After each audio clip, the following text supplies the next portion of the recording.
So when you undo your swivel links, you want to make sure that your vehicle is leveled. So if it's on a jack stands right now, both sides are on a jack stands, because that's the idea of the sway bar. It should keep both sides at the same height. So we will undo the top one, 18 mil.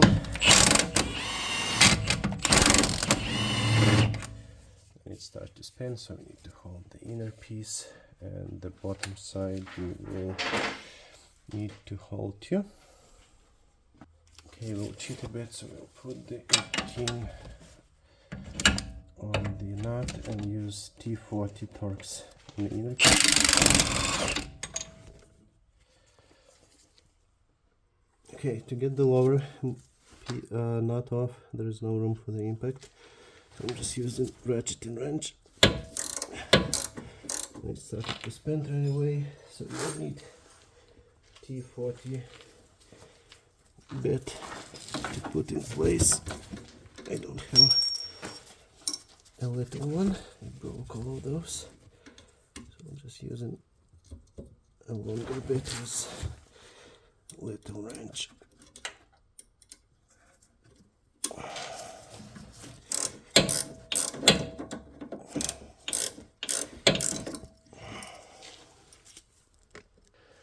Right, so that nut is loose enough to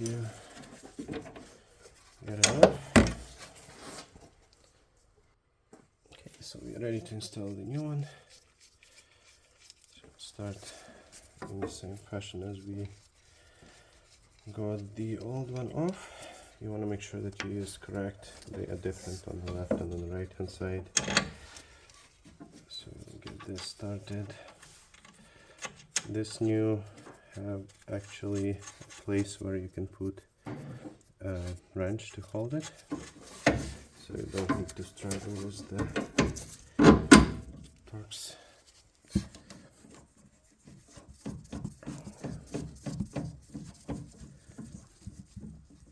So we'll get the top tight. To hold it in place, now we can use actually 18 mil wrench on the back. Just use 18 mil.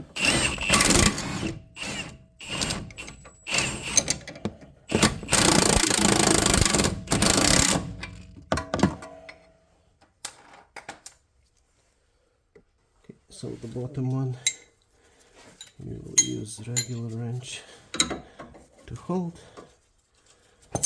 and ratchet and wrench to get it tight.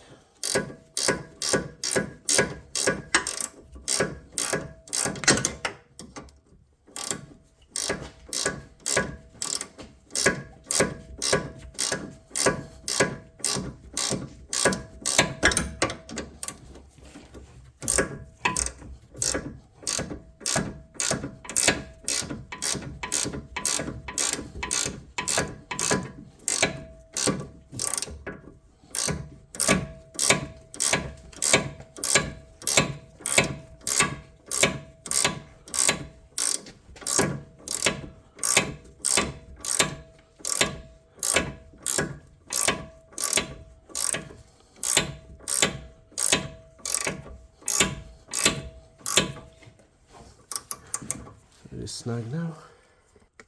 Now we will torque top and bottom to 50 foot-pounds.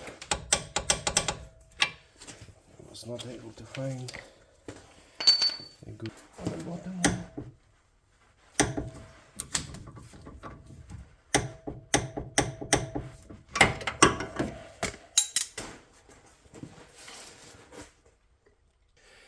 So the last thing would be to install the wheel.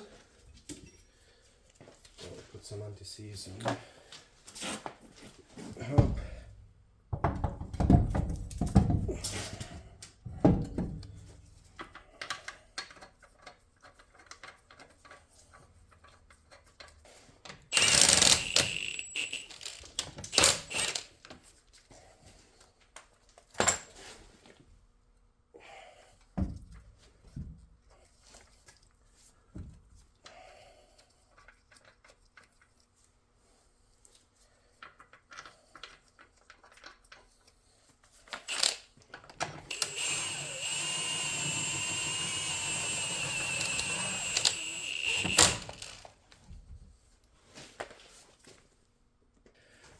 snug.